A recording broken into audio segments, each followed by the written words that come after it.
Eigentlich bin ich noch gar nicht bereit, heuer an Weihnachten zu denken, es ist noch viel zu früh. Aber diese schönen Stanzen von Sizzix und Tim Holtz haben mich schon dazu inspiriert, diese Weihnachtskarten zu basteln. Mein Name ist Julia und ich bin begeisterte Kartenmacherin und Papierbastlerin aus Österreich. Willkommen auf meinem Kanal Julis Kreativschatzkiste. Ich habe mir die Stanzen Candle Shop von Sizzix und Tim Holtz gekauft und ich finde sie wirklich toll. Eigentlich kann man sie für viele Zwecke einsetzen, aber ich habe mich an einer Weihnachtskarte probiert. Mit den Stanzen kann man 3 verschiedene Arten von Kerzen basteln und mehrere verschiedene Kerzenständer. Am Anfang ist man richtig überwältigt, wie viele Stanzen denn da eigentlich drinnen sind. Aber wenn man sie mal sortiert hat, ist es gar nicht so schlimm. Sie sind auch sehr gut nummeriert. Man sieht auf jeder Rückseite der Stanze, zu welcher Kerze diese jeweilige Stanze gehört und in welcher Reihenfolge sie aufzutragen ist. Außerdem findet ihr für die Colorize-Stanzen auf dem YouTube-Kanal von Sizzix gute Anleitungen. Die helfen auch sehr. Ich habe mir jetzt einmal die Stanzen für diese eine Kerze herausgesucht. Das ist die höhere von den beiden dicken Kerzen. Ich verwende dieses Florence Cardstock Paper. Das ist eine Packung mit verschiedenen Farbtönen von Gelb und Orange. Die sind sehr praktisch für solche Colorize-Elemente. Außerdem mag ich, dass sie eine Textur haben. Da ich meine Teile mit meiner Sizzix Sidekicks ausschneiden will, beginne ich damit, dass ich aus meinem Papier 6 cm Streifen ausschneide. Die passen dann genau auf die Platten und durch die Sidekicks. Die Stanzen sind hinten beschriftet. Es gibt eine A, B und eine C-Kerze und dann sind die Teile nummeriert der Reihe nach. Die unterste Ebene ist die Ebene 1. Die schneide ich mir hier in Orange im dunkelsten meiner Farbtöne einmal aus. Dann bin ich draufgekommen, dass ich wahrscheinlich schneller bin, wenn ich mir zuerst das Papier für alle Lagen herrichte und auf 6 cm zuschneide. Erst danach nehme ich meine Stanzen her und arbeite mich von den hinteren Ebenen nach vorne. Das heißt, die hinteren Ebenen sind dunkler und je weiter nach vorne ich komme, desto heller werden die Ebenen. Bei den kleinen Stanzen am Schluss, Nummer 4 und 5 sind das hier, glaube ich, muss man aufpassen, denn diese bestehen aus mehreren Teilen, da kann man leicht die kleineren verlieren. Und ehrlich gesagt ist mir auch eines abhanden gekommen, aber das ist nicht so schlimm, man merkt es nicht wirklich. Für die Flammen gibt es eigene Stanzteile. Diese machen 3 Flammen auf einmal in 2 Ebenen. Das finde ich sehr praktisch.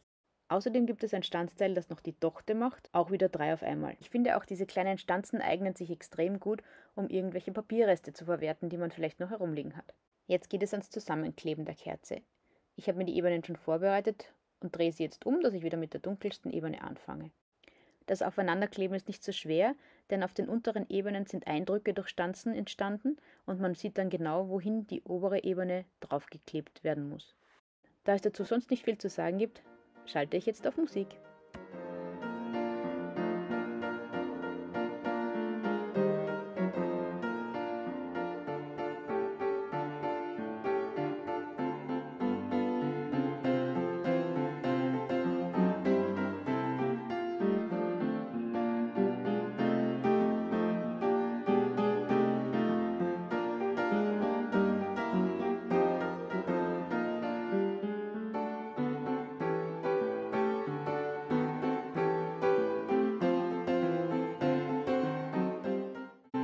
Die Kerze ist damit einmal fertig.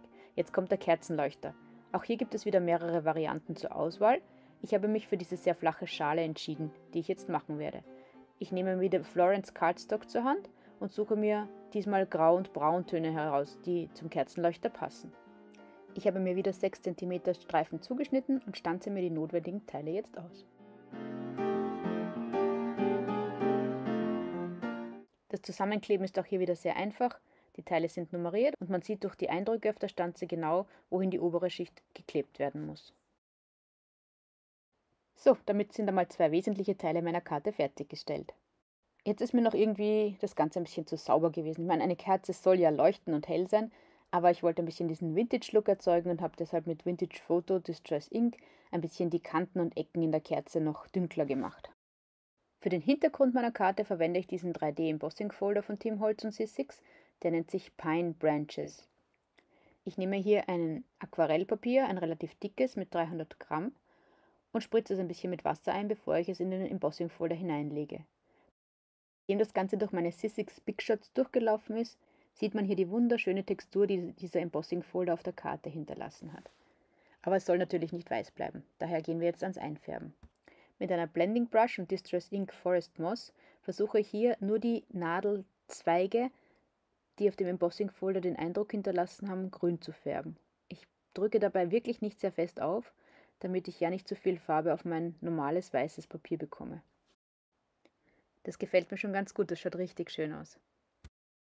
Ich habe dann probiert, ob es mir schon reicht, wenn ich die Seitenränder noch mit Vintage Photo nachfärbe und die Kerze platziere, aber das Ganze war mir zu hell.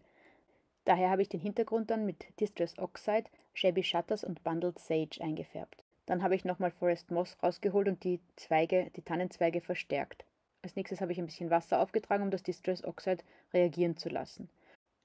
Den Rand der Karte habe ich dann wieder mit Vintage Photo bearbeitet. Das war aber ein bisschen vorschnell, denn wie ihr später sehen werdet, habe ich die Karte noch kleiner schneiden müssen und das noch einmal machen. Und dann habe ich noch meine metallischen Wasserfarben herausgeholt und habe auch hier mit einem hellen Grün noch ein paar zusätzliche Spritzer auf die Karte gebracht, um damit ein weihnachtliches Glitzern zu zaubern. Ich finde den Hintergrund wunderschön gelungen. Ich habe mich sehr gefreut, dass der so schön geworden ist. Das Ganze habe ich mit meinem Heat Tool dann noch getrocknet, damit da noch wirklich keine Feuchtigkeit mehr in der Karte drinnen ist. Dann habe ich die Kerze probeweise auf mein Kartenpanel aufgelegt und habe mir gedacht, dass eigentlich eine Mattierung auf der Karte recht schön wäre. Dabei habe ich jetzt die zwei Seiten, wo relativ wenig von dem 3D-Embossing-Folder eingeprägt ist, noch ein bisschen abgeschnitten. Und natürlich wieder mit Vintage Photo bearbeitet. Die Mattierungsebene habe ich mir aus einem dunkelgrünen Papier mit so einer Ledertextur zurechtgeschnitten. Und wenn man das jetzt übereinander legt, schaut das schon sehr, sehr schön aus. Eigentlich genau, wie ich es mir vorgestellt habe. Zum Glück. Bevor ich das Ganze jetzt zusammenkleben kann, brauche ich allerdings noch ein Sentiment. Ich habe mir einen Stille Nacht Stempel herausgesucht und mit dem möchte ich mit Heat Embossing jetzt mein Sentiment auf die Karte bringen. Ich lege mir also mein Hintergrundpanel in die Stempelhilfe und ich lege mir auch meine Kerze darauf, damit ich ungefähr weiß, wo ich das Sentiment platzieren kann. Wenn ich damit zufrieden bin, dann geht's los mit Stempeln. Ich verwende zum Stempeln Distress Oxide Candied Apple als weihnachtliches Rot. Distress Oxides sind ja Gott sei Dank ein bisschen länger feucht und damit kann man auch gut Heat Embossing damit machen. Bevor ich allerdings stemple, nehme ich noch mein Anti-Static Powder Tool und bringe das auf die Karte auf, nur falls noch ein bisschen Feuchtigkeit drinnen geblieben ist, dass mir das Embossing-Pulver nicht an einer falschen Stelle heften bleibt. Ich verwende dann ein klares Embossing-Pulver, damit das Rot auch weiterhin sichtbar bleibt. Ein bisschen erhitzen und fertig ist unser Sentiment. Jetzt kann ich die Karte zusammenkleben. Ich nehme dafür eine Blankokarte in Creme und bringe als erstes die Mattierungsebene mit einem Tape Roller auf. Vorher schneide ich sie aber noch etwas kleiner, damit man auch von der Karte, vom Cremerand, noch ein bisschen sehen kann schlussendlich. Jetzt kommt alles übereinander. Das Kartenpanel mit den Tannenzweigen bringe ich mit Foam Tape auf, damit ich ein bisschen Dimension in meine Karte reinbekomme. Dann ist es Zeit, den Kerzenständer, also diese Schale hier, aufzubringen und auch die Kerze noch auf der Karte zu befestigen. Und tada, damit ist unsere erste Karte für heute mal fertig. Aber wir haben noch mehr vor. Ich will nämlich noch eine ähnliche Karte basteln. Dafür habe ich nach demselben Prinzip wie bisher gezeigt, diesen 3D-Embossing-Folder auf dunkelgrünes Papier geprägt und andererseits die lange dünne Kerze aus dem Stanzenset von Sizzix und Tim Holtz ausgestanzt und anschließend zusammengesetzt. Auch hier war das wieder kein Problem, die Stanzen sind gut durchnummeriert und man sieht durch die Eindrücke der Stanzen genau, wohin die nächste Ebene geklebt werden soll. Da diese weiße Kreidestempelfarbe beim Trocknen ein bisschen verblasst, habe ich hier noch eine Ebene aufgetragen. Ich habe dafür einen eigenen Blending Brush verwendet und hier auch wieder nicht sehr fest aufgedrückt, damit ich wirklich nur die Zweige mit weißer Farbe einreibe. Dann habe ich wieder meine metallischen Wasserfarben hervorgeholt und hellgrüne Spritzer auf meinen Hintergrund aufgetragen. Mein braves Heat Tool hat das Ganze wieder schön getrocknet. Diesmal habe ich gleich dran gedacht, dass ich das Hintergrundpanel auch gleich kleiner schneide, damit ich meine Mattierungsebene nachher sehen kann. Da diese dünne Kerze sehr hoch ist, geht sich hier kein Kerzenhalter auf der Karte aus. Daher habe ich geplant, dass ich ein bisschen von diesen Tannenzweigen ausschneide, sodass die Kerze aus den Tannenzweigen herauskommt, dass also der Anfang der Kerze bedeckt wird durch Tannenzweige. Dazu habe ich mir mein Craft Knife, mein Messer geholt und schneide hier entlang der einzelnen Zweignadeln. Die Breite des ganzen Schnittes soll ungefähr der Kerzenbreite entsprechen. Das ist ein bisschen eine Fusselei, aber es ist nicht so schlimm, wenn man da ein bisschen mal daneben schneidet oder daneben reißt. Und so schaut es dann aus, wenn die Kerze drin steckt. Jetzt habe ich begonnen, mir über mein Sentiment Gedanken zu machen. Mein eigentlicher Plan war, dass ich diesen Stempel vom Christkind für dich hier oben in die Ecke über die Flamme hinstemple bzw. Heat embosse. Das habe ich probiert, leider habe ich dabei vergessen, mein Anti-Static Powder Tool zu verwenden, daher ist das Embossing leider schief gegangen. Die Schrift war nicht schön embossed und auch dazwischen war überall Embossing-Pulver verteilt. Es war also Zeit für Plan B. Ich habe mir 2 Kreisstanzen herausgesucht, die ungefähr dieses Sentiment abdecken und habe mal beide aus rotem Papier ausgestanzt. Ich wollte sehen, welche besser passt und habe mich dann für die mit dem gemusterten Rand entschieden. Diesmal habe ich nicht aufs Anti-Static Powder vergessen. Ich habe diesmal Embossing-Tinte verwendet und dann weißes Embossing-Pulver, habe das Ganze erhitzt und habe hier eine Plakette für meine Karte gehabt. Jetzt habe ich gemerkt, dass mir das Rot ein bisschen zu hell ist, was natürlich besser gewesen wäre, wenn ich vor dem Embossing draufgekommen wäre. Ich habe aber die Ränder jetzt einfach mit Candied Apple nachgefärbt und habe dann mit Foam Tape die Plakette auf mein Hintergrundpanel aufgetragen. Dann habe ich auch noch die Kerze mit Foam Tape befestigt und damit ist unsere Karte eigentlich schon wieder fast fertig. Ich habe noch aus dem Rot der Plakette eine Mattierungsebene ausgeschnitten. Da habe ich auch wieder den Rand mit Candied Apple verdunkelt, damit es ein bisschen weihnachtlicher wirkt.